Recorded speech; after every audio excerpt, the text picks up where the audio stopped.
Hello, everyone. Welcome to another class of Year 6 Geography. As per usual, Year 6, we'll go through the revision from the previous lesson. So, here are three simple questions, briefly, from our last lesson. The first one is, what is a port? The second one is, mention the three different ways of catching fish.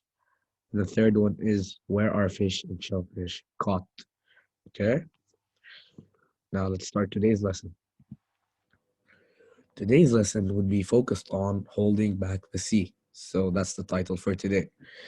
So first we're going to ask ourselves, what problems are caused along coasts where the sea is rapidly wearing away the land? Farmland, houses, and beaches can be destroyed. It can cost lots of money to build sea defenses to protect the land from flooding and erosion by the sea. Okay. And here we have seawalls and artificial reefs. This is on page 40 of your books. The picture on your right, I'd like you to slowly look at it as we go through the text. So sometimes a seawall of stone or concrete is built to protect the land. So a seawall made of stone or concrete, which is an embankment, is used to protect the land. And most modern seawalls are curved so that they push the waves up, round, and back out to sea again. Okay, and this reduces or decreases the energy of the waves and stops them from damaging the coast along parts of east coast of England. And artificial reefs, consisting of long rows of boulders running parallel to the coast, are being built to protect the soft cliffs from erosion by the waves. Okay, so as you can see on the picture, this shows that curved seawalls can protect seaside towns from flooding. Then we have groins and breakwaters. We spoke about breakwaters in our previous lesson with the Palm Jumeirah in Dubai, if you can remember. So groins are wooden fences that run down the beach into the sea. Okay, so groins are wooden fences that run down the beach into the sea. And they reduce the force of the waves and cause sand or shingle to pile up on the side of the groins facing the prevailing wind. Okay, so the piled up sand makes the beach bigger, which stops the waves from eroding the cliffs behind the beach. And they also stop longshore drift from blocking small harbors. The picture on your right is also another picture on your book on page 40. You can also take a slow look at it. It shows that groiners reduce the force of the waves on the beach and help to make the beach larger.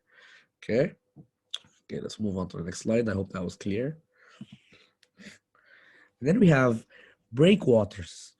So breakwaters are long and wide concrete walls or barriers made of rocks which are built out in the sea, and they reduce the force of the waves before they reach the shore. They also protect boats and ships in harbors from damage during stormy weather. Okay, so breakwaters are long and wide concrete walls or barriers. They can be made of rocks, which they are built on the sea. So they reduce the force of the waves before they reach the shore itself, making it a full protection for boats and ships during any sort of stormy weather or hazardous weather changes. The picture on your right is also on page 40 of your books, which shows large lumps of rock have been placed in front of this breakwater in Portugal to break up the force of the waves. Okay? And then we have barrages here. So one way of preventing the sea from flooding an estuary is to build a barrage. Okay, now let's listen carefully. A barrage is a barrier that can be closed so that it stops very high tides or storm surges from pushing up into the estuary and flooding the surrounding area. Okay, so a barrage is a barrier that can be closed so that it stops very high tides or storm surges from pushing up into the estuary and to stop the flooding into the surrounding area. The picture shows the Thames Barrier, as you can see on your books and here in the slideshow. The Thames Barrier was built across the River Thames to protect the city of London in England from flooding, and it is normally open to allow shipping to pass, but is closed when very high tides or storms happen. Okay? Then we have managed retreat. So seawalls, artificial reefs, and other coastal defenses are very expensive, of course, when we think about it. And they also affect wildlife habitats and may simply move coastal erosion and the deposition of sand and shingle to other unprotected parts of the coast.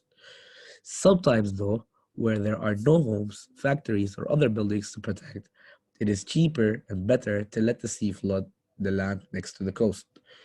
And so the flooded land becomes a salt marsh and a valuable habitat for wading birds, wildfowl, and other wildlife.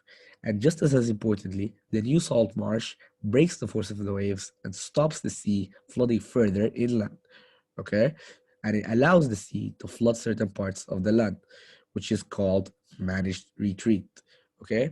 I can go through this again in case it isn't clear.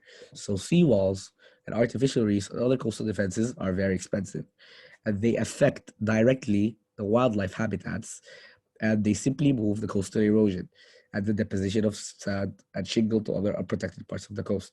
However, sometimes when there are no habited places such as homes, factories, or buildings to protect, it is somehow cheaper and even better to let the sea flood the land next to the coast. And then that flooded land becomes a salt marsh. Okay, so it becomes a valuable habitat for wading birds, wildfowl, and other wildlife.